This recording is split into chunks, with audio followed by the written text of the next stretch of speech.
This is the Bleav in Pro Wrestling podcast. Here's Rick Ucchino and SP3 on the Bleav Podcast Network.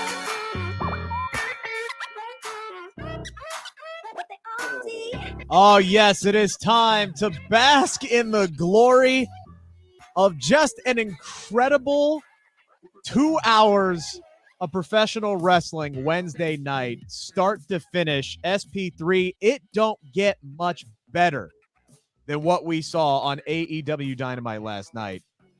From the rampage that we saw on Friday to Dynamite that we saw last night.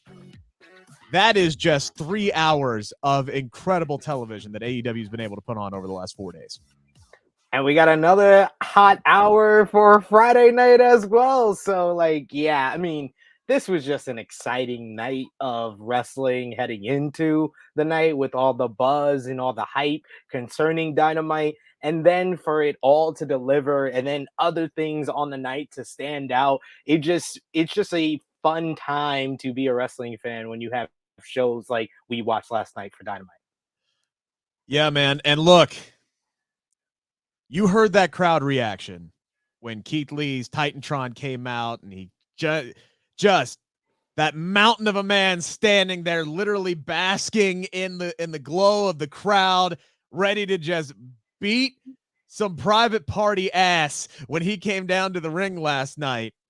Who the hell says that WWE can't build stars? The problem is they don't build them for their damn selves. That's their problem in a nutshell. NXT has become the greatest developmental in AEW history because these guys become stars in NXT. They literally, it's either a fear of the getting ruined on the main roster, or it does get ruined on the main roster. And in one night, he did so. The AEW did something WWE was never able to accomplish since they called up Keith Lee to the main roster, and that was let Keith Lee be limitless. Let him do all the stuff that he could do and let him go in there with someone who can make him look like the star that he is. And I think that, as much as I want to praise Keith Lee and his performance, and that was a pitch perfect debut, in my opinion, Isaiah Cassidy deserves double pay for the bumps, for everything that he did to make Keith Lee look like the biggest star in the business. Look, I know exactly how this went down last night, right? Because I've been backstage. I know exactly how this went down. Isaiah Cassidy looked Keith Lee in the face and said, "Don't worry, big man. I'm going to make you look damn good." And that MFer sold his ass off last night. And you took the words right out of my mouth. Yes, it's exciting that Keith Lee is there. Yes, it was a great debut for him. But Isaiah Cassidy was the MVP of that damn match. Oh, and also commentary dropping the Jeff Hardy reference when Matt Hardy walked out into the crowd. That's pretty erratic behavior. Oh, God, wrestling is just so much better when it's fun. And that's what last night was. From start to finish, it was 2 hours of absolute fun, which is what I'm hoping to have on Sunday. The big game finally here as we hit Super Sunday, the last game of the football season. My Cincinnati Bengals taking on the Los Angeles, formerly known as St. Louis Rams. And as always, Bet Online has you covered from odds, scores, totals, player performance to props on where the next great coach is going to land. I think all the jobs are full now, but we'll see after Super Bowl Sunday. Bet Online, the number one spot for all things NFL betting in 2022, which includes the upcoming season when my Bengals are going for back-to-back. And it's not just football. Bet Online's got basketball, hockey, boxing, UFC odds coverage. It's the best in the business, from sports right down to your favorite Vegas casino games. Bet Online, your number one online wagering destination. Head to Bet Online today and use your mobile device to sign up today. Receive your 50% welcome bonus on your first deposit. Just use our promo code Bleav to get you started. That is BLEAV, the fastest and easiest way to wager on all your favorite sports and play your favorite games. Bet Online, where the game starts. And look, man, there is so much. I appreciate the props there, good sir. There's so much to talk about here, but it is very easy to find a starting point, and then we'll just kind of maneuver our way through what was a jam-packed 2 hours of pro wrestling last night. It was teased on Friday. It was hyped up online. So much speculation, so much secrecy around there. This is something we talked about ad nauseum all week. It was very, you know, just a shroud surrounding this mysterious signee to AEW. Keith Lee seemed like the betting favorite, but like nobody was able to really kind of confirm it until like 90 minutes before the show starts. And of course, the Woj of wrestling media, Sean Rossap from Fightful Select, he did confirm that. Well, he confirmed that Keith Lee was going to be signing imminently with the company. He did not confirm that he was going to be the guy who was showing up for the Face of Revolution ladder match qualifier, but it was Keith Lee. He got an absolutely thunderous ovation. And I'm just sitting there watching this match, Sid. I'm watching it unfold. And I swear to God, every 10 seconds, this sentence popped into my head. How the hell did WWE fuck this one up? Every 10 seconds, that thought popped into my head as Isaiah Cassidy is going flying across my screen. You had a slam dunk superstar in Keith Lee, a guy you put over. I'll argue with this one time. They let Keith Lee beat Limitless one time in WWE on the main roster when he beat Randy Orton clean as a damn sheet on a premium live event. That was after he lost to him by disqualification on Raw. And Randy Orton, of that 6-minute match, Randy Orton was on offense for 4 minutes of it. So I wouldn't even call that them letting him be limited. They let him get a big win, but that's not letting him be. He wasn't Keith Lee in that match. We didn't see any of the stuff in this Isaiah Cassidy match in that Randy Orton match.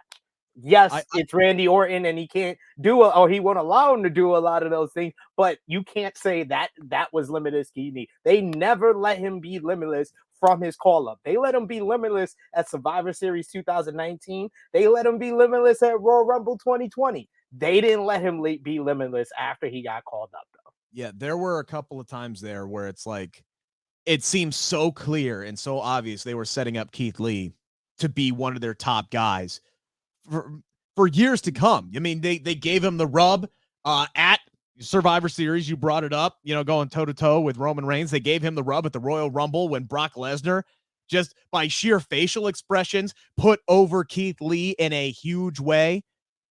They have him beat Randy Orton clean as a sheet, and then all of a sudden he starts having the health issues, which were unfortunate. But I mean, a lot of us have been dealing with health issues over the last 2 years, all right? You can't knock anybody for that. The man literally almost died. And it's remarkable that not only was he able to come back and survive that and be healthy, but he was able to come back and be a pro wrestler again. And then they immediately change everything about him. They give him new music. They put him in this singlet with tiger stripes, claws on it, and they call him Keith Bearcat Lee. And I'm from Cincinnati, where our own damn mascot at the University of Cincinnati is the Bearcats, and even I think that's dumb as hell. And then his first night back, he loses to Karrion Kross, and then maybe they have like Bobby Lashley in his hometown. He loses to Bobby Lashley, but then he loses to Karrion Kross. Then he beats Karrion Kross, and it's just really confusing. And then he's off TV for a while, and then he's released. And I just think back to that backstage segment that we saw with Keith Lee in the gorilla position talking to Vince McMahon, and Vince McMahon just looks like he's in awe of Keith Lee. It's like, my God, what are we gonna do with this big athlete? Apparently, it's absolutely fucking nothing, because you had a tailor-made perfect guy for a main roster run in WWE, and then you start tinkering, you start changing, you start toying things, and they do the WWE thing where you try to fix something that ain't broke. And then all of a sudden, you fault that guy for not getting it over. And this is why I'm so concerned about Damian Priest, right? Again, another guy who's tailor-made, and then they start tinkering and toying with it. And then if that guy it doesn't get whatever shit that WWE gave him over, then all of a sudden it's that person's fault. That's why I'm so concerned about Damian Priest, because he's starting to get the Keith Lee treatment. Tailor-made guy, and then WWE lets him go, and instantly he is a fucking main event star in AEW on his first night. How did WWE screw this one up? And I'm so fired up about it, and I've said the F word 3 times within the first 10 minutes of this show, which I have never done, so I got to click the explicit language disclaimer when I post this podcast. I'm so fired up because it hurts me a lot, because I don't want WWE to be bad, and I don't think it's bad all the time. Do I think there are things that they could do a lot better, that they could try better with a lot of different people? Absolutely. Nobody's going to argue with that. But how do you constantly miss on home run talent like Keith Lee? It is amazing to me that they continuously do this. This is why I was very adamant, and I appreciate your whole rant there. I felt the passion, I felt your message right there, but I had to stop you when you said they let him be limitless on the main roster, because they botched that from the moment he debuted. From the moment he debuted, we heard the music. He had identifiable type of music, signature music in NXT. They immediately changed it. In his first match against Randy Orton on Monday Night Raw, they immediately changed his attire. He was wearing a shirt and a freaking skirt. That was before they even singlet. Oh, I forgot about the skirt. That was worse. That was worse. He was wearing a skirt with a shirt when he's a man. Like, when he opened his jacket on Dynamite, you saw the joy in his face. Like, oh my God, I get to wrestle without a shirt again. Like, he slowly took off his jacket because he felt happy that he had a company behind him that was willing to let him be him. The reason why WWE, I have a lot of issues with them, is because they have stuff that comes to them that just works. And sometimes they let it work. AJ Styles being the best example as of late of someone that they did that with. Kevin Owens is another example. The Kevin Owens is not that far off. It's a little bit more PG and a little bit cleaner than Kevin Steen, but it's not that far off from Kevin Steen. But then they have other things that come to them and they just want to ruin it. They just think that it's not as good. And with all that stuff that first happened when he got called up to the main roster, you also forget that Vince McMahon thought that he couldn't work for a big man. He thought him doing all the agile stuff, like the leapfrog and the springboard crossbody that we saw tonight. He thought that is not how a big man works in WWE. So we need Keith Lee, who has been in the business for over 10 years, for nearly like 13, 14 years. We need him to go to the Performance Center and work on his skills. They did that to Keith Lee. So I'm not surprised at all. Like I said on this show countless of times, we need to learn from WWE. You can't always support a company. You can support the performers, but you need to learn from these companies and how they treat things. And WWE ruins things that work because it's not their idea. That's what they do. And what we saw tonight is all ego. Yeah, absolutely. All we saw tonight is Keith Lee being Keith Lee with another performer that wanted him to be Keith Lee, and the crowd responded to him, and he seems like one of the biggest stars in the business, and this feels like a huge signing for AEW, to the point that I got to shout out Public Enemies podcast. They put out the tweet, Keith Lee needs to be the first African-American AEW World Champion. Sign me up. I am all for that. Give him all the titles, all the TNT title. Give it all to Keith Lee. I want to see him bask in the glory that is AEW. And I feel like this crowd and this company is going to embrace him a lot more than WWE did. I would love it if there was a shot of Keith Lee standing in the middle of an AEW ring, holding up the AEW World title and the TNT Championship with confetti flying all around him, and they recreate that image from NXT. And he beats Adam Cole for the AEW World title. Oh my gosh. Now they do it on a Rampage that's going against SmackDown. And it's pre-taped and somebody leaks out an image. No. Who was the person who leaked that? No, it's not important. It doesn't. Oh, It doesn't. that's the dude that's the insurance policy for Grayson Waller on That's that guy, NXT the 2.0. guy who lost his first match to LA Knight on NXT. All right, Yeah. cool, good for that guy. I want to ask you a question about that real quick, but I'll say this much because I've talked to people who are in the business about that whole sending all the big dudes back to the Performance Center thing. I talked to some people who are in the business, and their take on it wasn't as extreme as a lot of others were. It was, a case of, well, even NFL players practice every day, right? Even NBA players practice every day. So yeah, they just sent some dudes back to work on their shit, and they think that was kind of overblown. But yeah, you do get, but then you hear the things where like Vince isn't happy with what kind of Keith Lee was doing, and then that kind of just exploded things, right? So sending some people back to get some practice, that might have been overblown, but I think it's coupled with the reports about how he works in the ring and Vince not being happy with it, that kind of exploded it.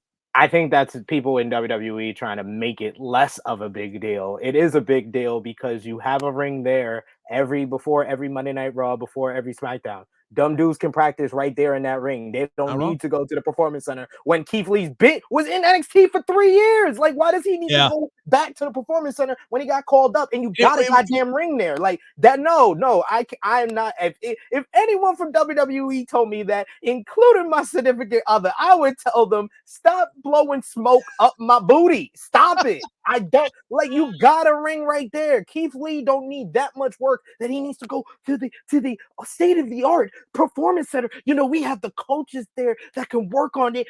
That's what NFL players, you know what basketball players do to practice? They go to the arena before the game and shoot around. That's what Keith Lee needed to do if you needed him to work on himself.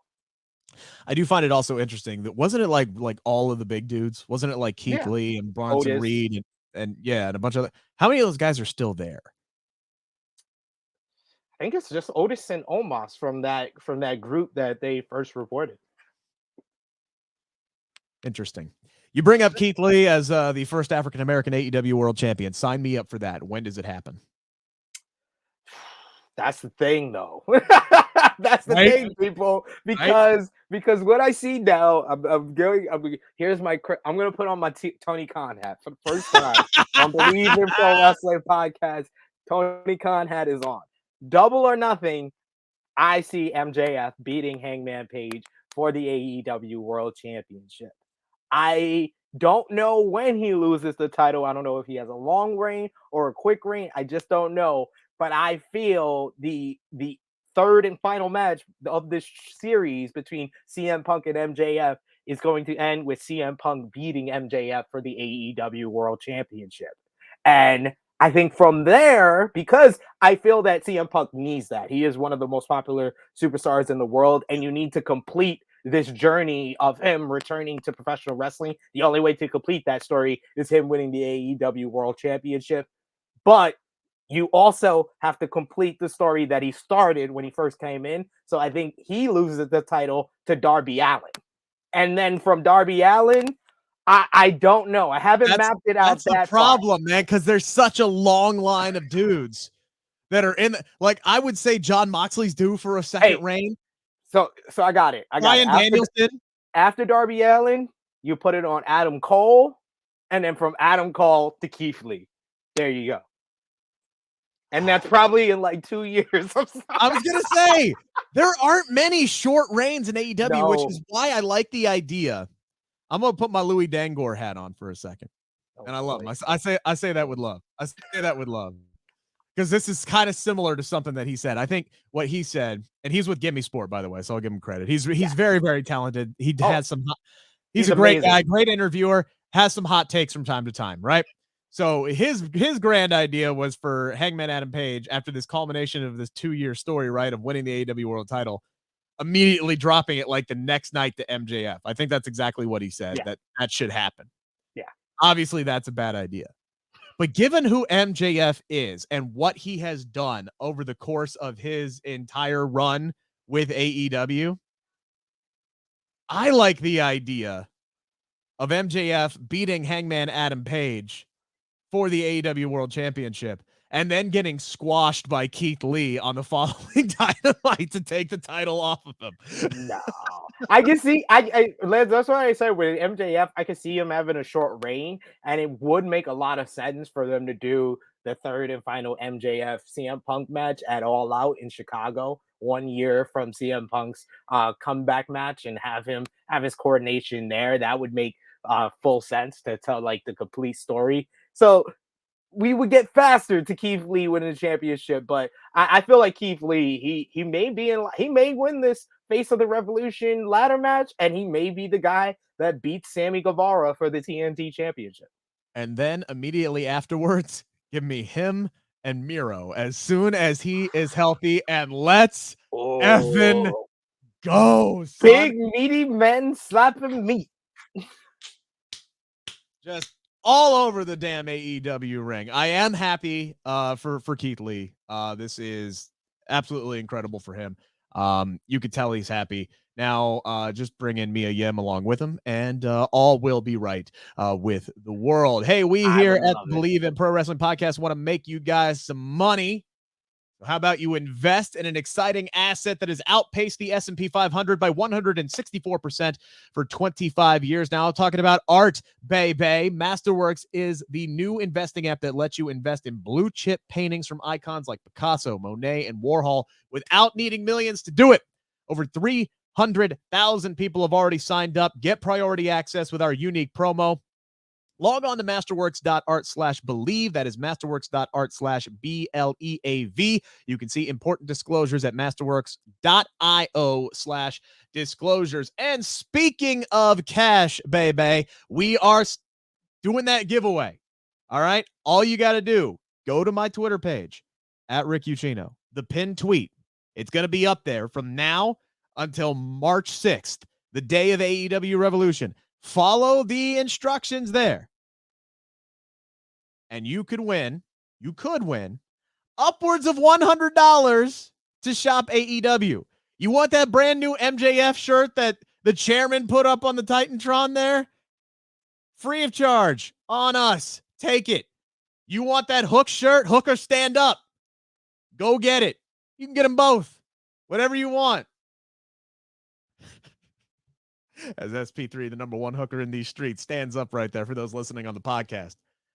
All you got to do, follow both me and Sid, subscribe to the Bleav in Pro Wrestling Podcast YouTube channel, and you are registered. We will make that drawing the day of AEW Revolution. Let's get started, shall we, SP3? It's time to answer the 5 count on the Bleav Podcast Network. Oh, yes. Again, a lot of hype heading up into this debut by Keith Lee. And I think it was started by Tony Khan setting out that forbidden door tweet that kind of confused a lot of people. Jay White showing up, all of a sudden it made a lot of sense. So we got that. What a 5 minutes, right? We got that little appetizer of Jay White just showing up. And then a few minutes later, here's Bask in all of his glory. Keith Lee coming down to whoop some Isaiah Cassidy ass. Again, a lot of hype coming into the show. Number one here on the 5 count. Did Tony Khan deliver, SP3? 100%. Like he delivered. He had two things that he said: forbidden door and free agent signing.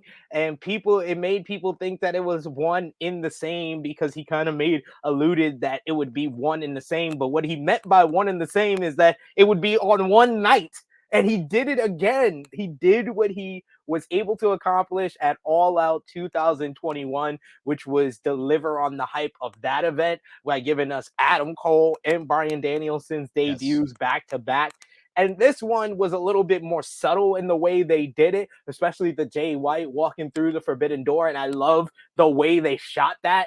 Just with him with his back to it. You see the Switchblade symbol, you see Switchblade era, and then him come in, throwing Trent Beretta into the truck, and then looking at the former Bullet Club members, the members of the Elite, Adam Cole, and the Young Bucks. And then the promo that we got later in the night put a bow on this, where I'm just very excited about that move. And then we've already talked about Keith Lee. So 100% Tony Khan delivered on tonight. I think the only people out there who would say no to this question are the ones that had it in their mind that this was going to be like a Bray Wyatt or a Samoa Joe, or if you're for whatever reason just not a big fan of Keith Lee, or you don't think he's a big enough name to deliver on all the hype that was built up. He absolutely is. And if you're one of these people who don't think that Keith Lee is as big as a star as he's going to be in AEW, it's because you bought too much into what WWE showed you. And we explained exactly why it did not work out with Keith Lee and WWE, and that's because creative is stupid from time to time over there. So I would say yes, absolutely, this delivered. And here's the thing, man, like they even teased like certain spots where we might get a debuting superstar, and then it turned out to be Jon Moxley showing up as CM Punk's partner, and everybody's expecting, right? Like a big debut there. And then Moxley's music hits, and that's almost better than any debuting person that could have come through, and people still lost their ever-loving minds. So everything worked out here tonight. And I'm still sitting here like I'm watching this show. It's like, okay, well, we've gotten 2 so far. Could Athena show up at some point? Could Samoa Joe show up at some point? Could Bray Wyatt show up at the end of the night? I was almost 100% sure Samoa Joe was going to be CM Punk's partner, because I was like ready for it. I was feeling it in my bones. But after you got Switchblade, after you got Keith Lee, it was like, can I really be greedy and ask for much more than that? And then we got that matchup with Moxley and Punk. Oh my God, that was an absolute banger. Just superb tag team wrestling. Some of it, there was like some spots that were a little off, but that felt to the realism of the match. It felt like a struggle. It felt like both teams pulling out old school tag team moves, like FTR pulling out America's Most Wanted Death Sentence, and then Punk and Moxley pulling out the Doomsday Device. That was just awesome matchup. We're not talking about that yet. All right, that's number 4. But I'll say this much: my favorite part of the match came on a mistimed, when Moxley got in the ring before the referee started the 3 count, and he just kind of paused and jumped really high in the air and dropped the elbow down to let the ref at least get a 1 count in there. Effing hilarious. But let's focus on the 2 guys who did show up tonight.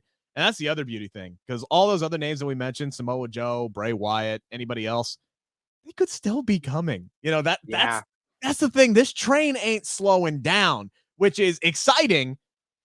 But again, also concerning, because this goes back to what we talked about on yesterday's episode, which is there's only so much TV time. And that is still a real concern for me. But Tony Khan explaining he sees that as more of a benefit. If you want to go back and watch yesterday's conversation and explain that, please do so here on the Bleav in Pro Wrestling Podcast YouTube channel. But let's focus on the 2 guys who did show up last night. Number 2 here on the 5 count. Are you more excited for Keith Lee signing with AEW or for Jay White walking through the forbidden door? Man, this is the toughest question possible, because I have already expressed all the reasons why I'm excited for Keith Lee. But like the ultimate payoff for Keith Lee is him getting to the AEW World Championship. Like that's his ceiling in AEW, and it's a much higher ceiling than where he previous was. So I'm very excited for that. But my man Switchblade Jay White, like I feel like he was put in chronological in whatever the ice. He was like Captain America or Austin Powers since Wrestle Kingdom 15, where he cut one of the greatest heel promos, one of the greatest post-match promos ever, after he lost to Kota Ibushi in the Tokyo Dome in the longest matchup in Tokyo Dome history. He cut one of the best promos ever, and everyone in the world was talking about where he would go. People were talking about him going to WWE, possibly signing with AEW, and then nothing happened. Then a few months later, he shows up in Impact. Everybody's talking about Impact. They're like, oh my God, Impact's going to do the Bullet Club Civil War that we never fully got in New Japan or ROH. And, everybody was talking about AEW doing, maybe WWE would do it, but Impact was going to do it. That resulted in absolutely nothing, ladies and gentlemen. So to see Jay White walk through the forbidden door here, and then, like I said before, the follow-up promo afterwards with Adam Cole revealing that he was the one that brought Jay White into AEW. Adam Cole that told Kenny Omega before he left, I got you. I got this. He has brought in Bobby Fish into the phone. He's brought in Kyle O'Reilly. And now he brings in someone that is fully established as Kenny Omega's enemy. Not only his enemy, but the guy that really started the whole dramatic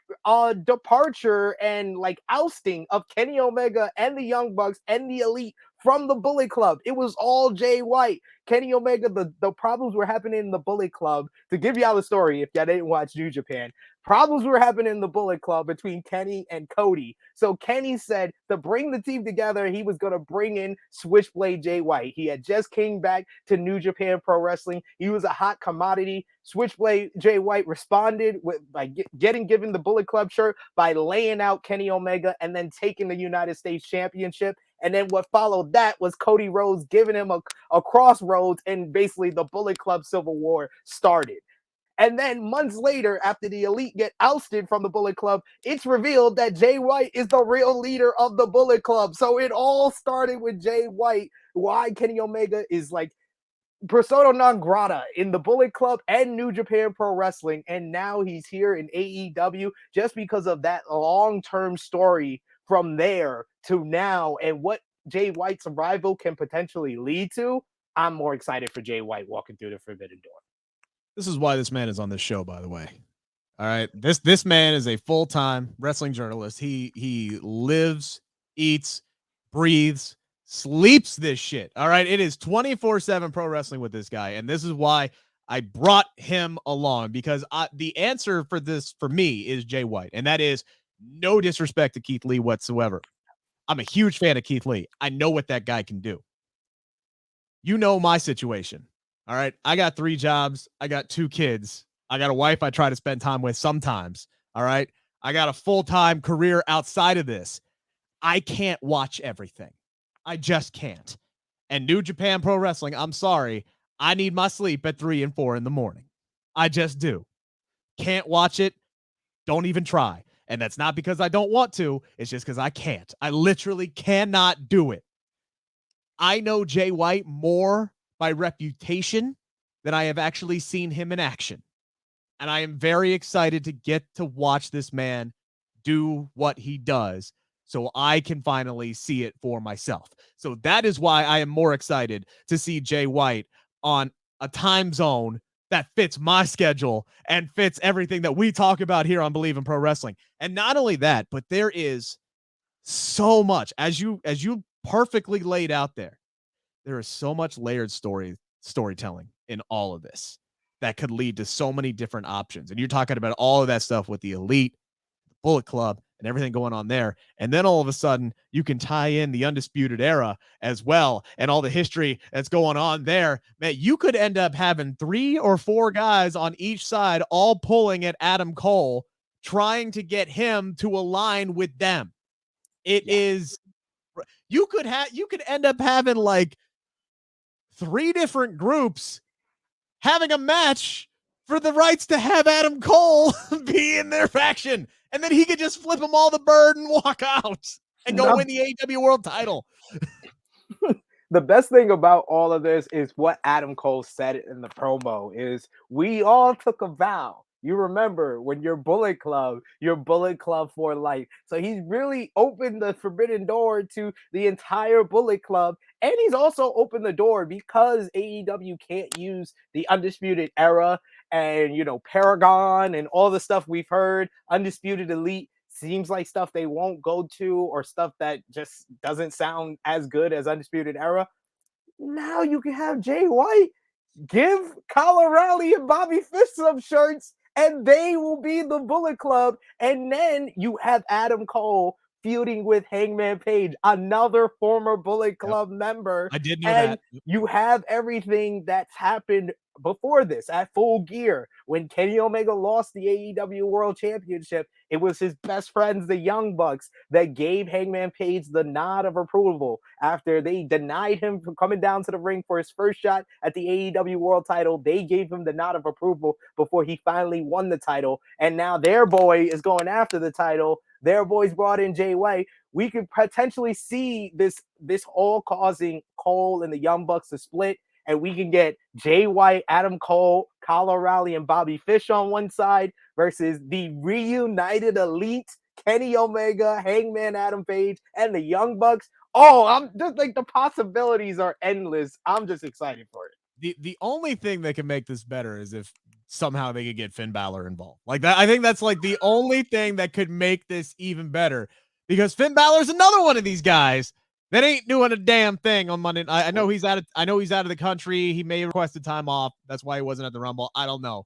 But last time we saw him, his shoulders were flat on the mat and he was losing to Austin Theory. He was basically getting selfied by Austin Theory. That's the last time we saw anything with Finn Balor, after I got really excited that they might be putting him back in the main event scene when he was taking on Roman Reigns. Silly me. But anyway, he lost to a turnbuckle.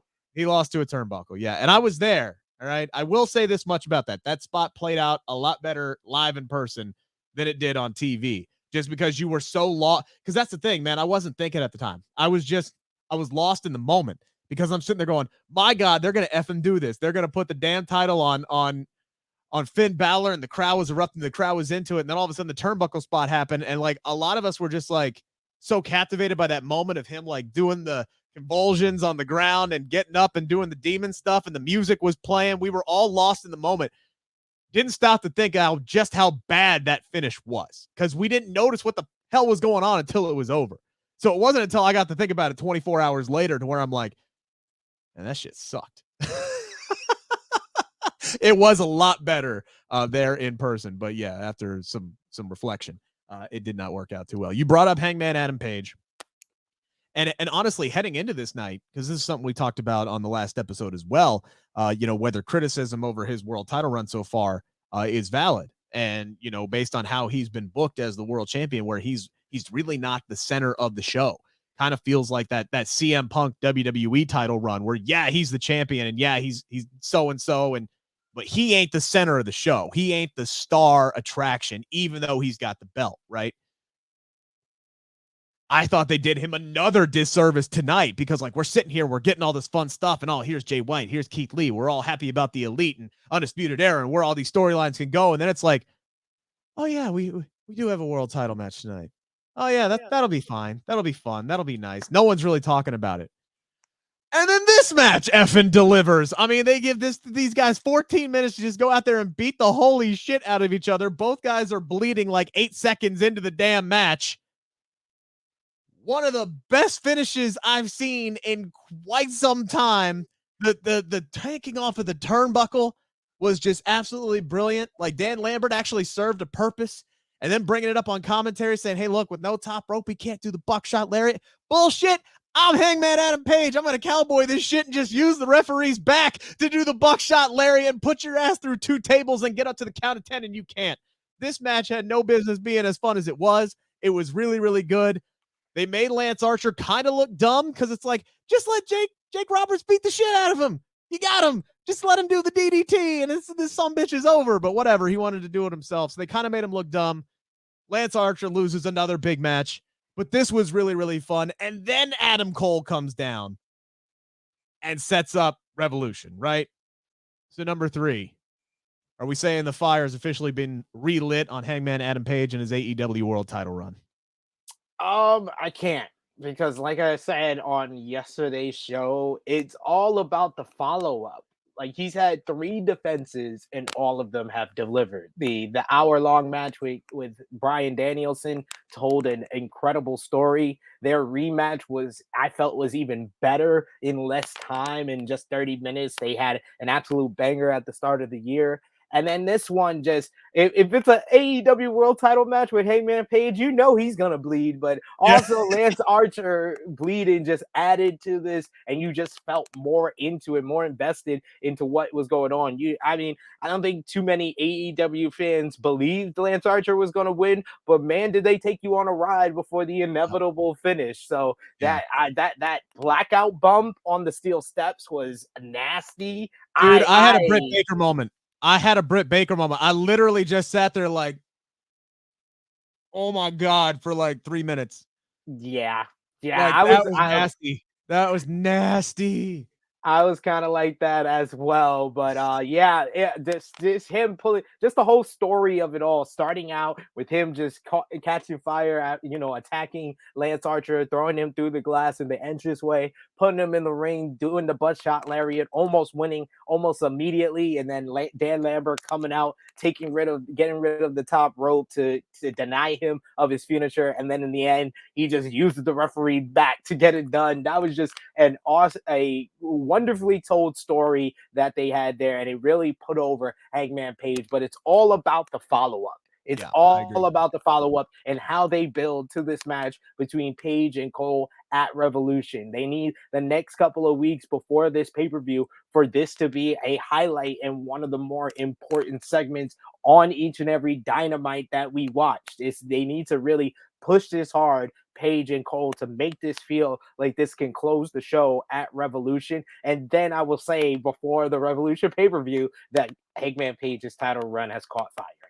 Yeah, I'll say I'll agree with you. I'll say right now, right, like you're trying to get the campfire started, I'll say there's smoke. There's officially smoke now, and now it's up to AEW to get down low and blow, right, and get that fire going and get that kindling to light and get the logs on fire and get this thing turning into a rager. You are absolutely right. It's all about the follow-up. The path is laid before you because you have all the history there, right, with the Elite and everything going on there. So Adam Cole, Hangman Adam Page, that should be a no-brainer build. Should be a lot of fun. Should be a fantastic match at Revolution. You could take that for several weeks, still have Hangman get over, and then, yes, right around the corner, you have MJF ready to go. Yeah. He's got a rematch with CM Punk down the line. Where do they have him lose that? I don't know if they can have him lose that match if he's going to be next in line for the AEW World Championship. So that's going to be kind of an interesting, situation, how all of this is going to play out over the next few weeks. I think they can, because if you look at MJF's career in the AEW, he doesn't lose clean. He lost to Jon Moxley. He doesn't lose or win clean. He lost to Jon Moxley in a match where Moxley couldn't use the paradigm shift, and he won with the paradigm shift. He lost to Chris Jericho, but only after he already pinned Chris Jericho and was announced the winner. So all of his, and then Punk basically gave the go to sleep to Sean Dean to get him a DQ loss. So all of his losses, like Justin Roberts said, it wasn't just him saying a prepared speech. All of the things he said was fact. He has never cleanly lost in AEW. So I could see them having him lose to Punk at Revolution and having about a month or two to build him back up for Double or Nothing. Can we take a quick moment to bask in the glory of the entrance? That entrance was great. That entrance was incredible. And then the promo was awesome too, saying I'm the best in the world. Not your Adam Cole, not your Bryan Danielson, not your Kenny Omegas, not your Hangman.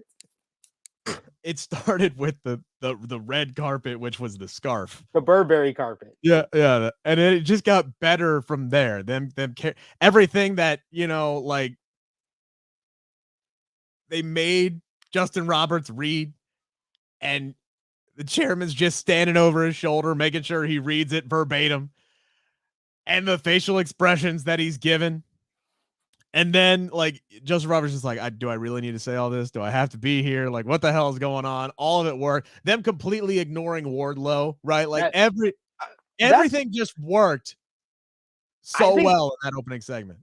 I think that's going to be the thing that's most understated when people look back on this MJF and CM Punk feud, is how much this has really heated up the whole MJF Wardlow story and how much it's put over Wardlow. Just on facial expressions alone, Wardlow is one of the guys that I watch the most in AEW because his facial expressions to what MJF is saying makes what MJF is saying even more meaningful. So it's so great. Him saying, I gotta owe it to one guy. It's Sean Spears for helping me warm up. Dude, you helped me warm up so good. And then CM Punk saying, I want a rematch with the guy that beat me in Chicago, Warlow. Yep. Absolutely. It was great stuff how that whole promo, although they were pushing the CM Punk MJF feud, it really was pushing and making Warlow seem like a bigger star. And I feel like they follow that up nicely with that match against the Blade. He was versing a heel. He had just been put into the match, so he wasn't really prepared. So that's why it took him longer than it usually does. But then in the end, he made his comeback. So we really got to see him in the babyface position after that segment really put him over. Yeah, this is textbook how you gradually get somebody over with the audience. Textbook. It has been very, very well done. And, you know, whenever Wardlow finally says F you to MJF, and maybe it's after he costs him a match with Punk or he loses that match with Punk, and maybe that's the next step. Maybe, just maybe, MJF isn't the next challenger to Hangman. You can push that off until the fall. And then over the summer, we get MJF and Wardlow doing whatever they are going to do to close off that storyline. That might be the way you go. You brought up CM Punk, obviously. He was really great in that opener. I think Sting and Darby, you know, coming out with the bats, that was fantastic. And then the entire setup for that tag team match tonight was just brilliantly done. CM Punk, a master use of social media by adding Danhausen first. And Danhausen was like, is it time? Can we do this? Yes. Give me all the monies. And then you go, he's atting Samoa Joe, and you're on the True Heel Heat Twitter channel with the big bug eyes emoji, like, oh my God, it's going to go down. And then Jon Moxley's music hits. I got a great question to ask you that. First, I got to make sure our folks get their peace of mind, right? Those listeners. Nothing is more important than peace of mind, and that is what NordVPN is here for, to give you that peace of mind while you're online. With all the threats that you face today on the internet, it is more important than ever to be sure that you have the best VPN you can get. NordVPN is the world's best VPN service, offering the fastest connectivity, more servers, and next-gen encryption to make sure that everything you do online stays secure. You hear me, Sid? Everything you do online stays secure. Plus, you can use NordVPN on all of your computers and devices, no matter the operating system. With NordVPN's unlimited bandwidth, you never have to worry about a slow connection either, and plans start at under $4 a month. You can afford that. Trust me. So grab your exclusive NordVPN deal by going to nordvpn.com/Bleav or use the code BLEAV to get up to 70% off your NordVPN plan, plus one additional month free. It is also risk-free with Nord's 30-day money-back guarantee. Let's move on to number 4 here in the 5 count. Again, they set all this up perfectly to make you think we were going to get a debut, and then all of a sudden Wild Thing hits, and there was no disappointment. There was absolutely none. Could it have been Danhausen? That would have been great. Samoa Joe, I would have popped. But when Jon Moxley's music hit, and all of a sudden the realization came into the fold that we're getting CM Punk and Jon Moxley, guys who do have history with one another, by the way, teaming up to take on FTR, all of a sudden that's like I became that guy who was leaning back in his chair, putting, you know, popcorn into his mouth, that gif. I became that dude. I just put the phone down and everything. I was like, all right, you have my attention. Thank you very much. So this is something we talked about last week, right?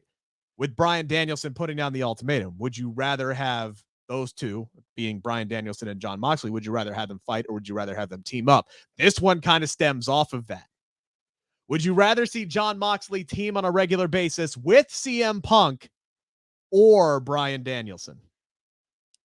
I mean, after tonight's matchup, and him and CM Punk had tremendous chemistry together. They had a really great matchup, great tag team match with FTR, and man, I love that matchup, and I want to go back and rewatch it right now because it was so good. But that Bryan Danielson is something more than just a tag team. It's going to be like this whole stable where they kind of groom future stars. So I'm going to go with Bryan Danielson. But honestly, my real answer is neither. Jon Moxley should be teaming on a regular basis with the man he was teaming with on a regular basis before he got injured. And I'm talking about New York's own Eddie Kingston, because that tag team was babyface gold and glory. So bring that back before even a CM Punk or Bryan Danielson tag team. I would be good with all three of those, right? And I would be good if he just fought all three of those guys, to be completely honest with you, because Jon Moxley, he's not a guy who needs to be in a team. He's not a guy who needs a partner. He can be a loner, and he's still one of the best dudes in the company, and he can just wreak havoc on baby faces and heels alone because he's got that stone cold mentality of he just doesn't give a shit. Like, right? And that's why I think I'm leaning more towards CM Punk, right? We talked about how great it would be with Bryan Danielson, and yes, they could groom up the next crop of young talent, but I don't really think that's who Jon Moxley is, and that might not be why it works. What I like about the idea with CM Punk and Jon Moxley is, yes, there is some real history there that they could dive into, because CM Punk likes to do that, dive into past experiences, no matter what company it's been in. So you could kind of build off of that. For those who don't remember, CM Punk was the guy who brought the Shield up to the show, and Jon Moxley, then Dean Ambrose, was part of that. So this goes back years and years and 10 years ago now, because the Shield just had their 10-year reunion, right? Of their debut, their 10-year anniversary of their debut. But I like the idea of these two guys just like not getting along at all because they're both such headstrong MFers. But they just kind of unite on one common goal of just beating the shit out of people. Like, I imagine how this went down, because they didn't show it on screen. I imagine just CM Punk just walking up to Moxley and catering and say, hey, you want to go whoop FTR's ass with me real quick? And Moxley like, yeah, fuck it, let's go. Like, I just imagine like that's how it went down. And I would love to see that kind of relationship play out on TV until ultimately these two guys just fight each other. Like that. Oh. I think that's why I would lean more towards CM Punk here. That's definitely a match I want to see, but I go more with Danielson because Moxley has in fact proven that he is that type of guy that wants to groom the future, because he even did that in AEW already. His whole entire feud and series of matches with Darby Allin was about him seeing himself in Darby Allin and making him and bringing him to the point where he can get to being Moxley in the future. So he's already shown that, and I think that's why we still haven't got an answer to Danielson's proposal, is because he's actually thinking about it. Right. And but there is also, that promo that he cut, before he went off to rehab, was talking about how now he has a kid, he has new priorities. What those new priorities are, we don't know. He doesn't give a crap about the AEW World title. He doesn't give a crap about this or that or the other thing. He's focusing on his family and what's best for that. So who knows what those new priorities are going to change and align for Jon Moxley. Either way, there's fun options. Again, that's like the theme of this show, right? This was so much fun. There's so many options as they could go. There's so many people that they can highlight and build and just showcase. AEW's firing on all cylinders right now. Absolutely they are. Are they a perfect company? No. And we have talked about them and we have critiqued them before. So if you're listening to this podcast, right, if you're one of the WWE faithful and just go, well, why don't you rip these guys? We have before. Believe me, we will do it again. But I do kind of want to do one quick, fun conversation, kind of putting WWE and AEW against one another. Quick story time with Rick Ucchino, baby. I'm at work today, my day job, and one of my coworkers, Sarah. So shout out to her. She started talking to me about pro wrestling, right? And just asking me basic general questions because she doesn't watch it.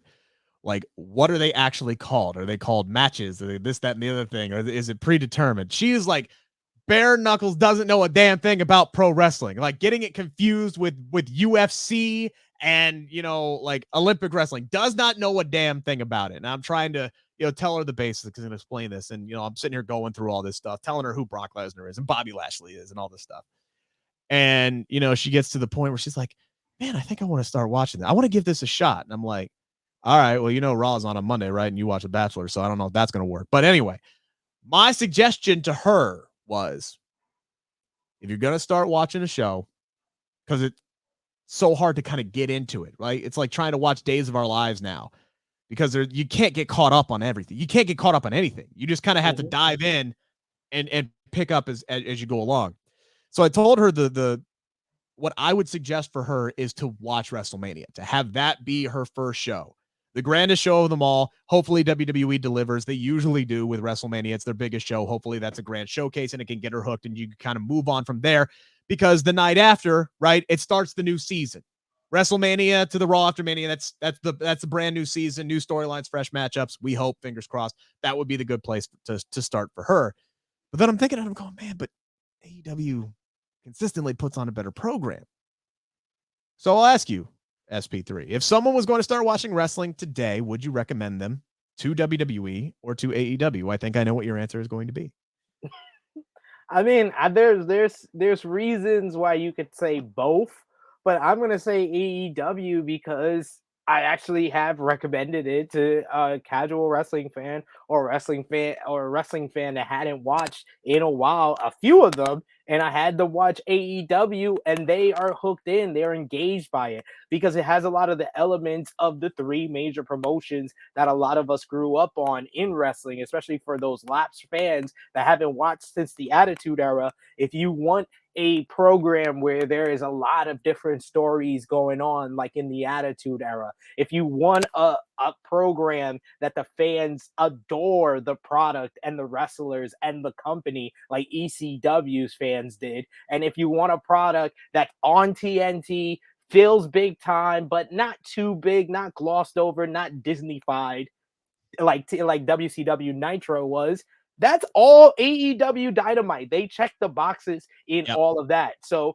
when I tell new wrestling fans to watch it, they're directly engaged. They might not know everybody on the show, but they are very much into the show because they see the fans are into it. They see the performers are into it. And I mean, if you go on social media, some fans are a little bit too into it and will ruin the experience. But if you just keep it into the nutshell of just watching the program, AEW is significantly more exciting and fun to watch than WWE. So if it's someone that's just gonna start watching wrestling, I'm gonna suggest they watch AEW before WWE. So to me, it all depends on the type of person that you're talking to. And the reason why I suggested WWE to her is because I think it's a little bit more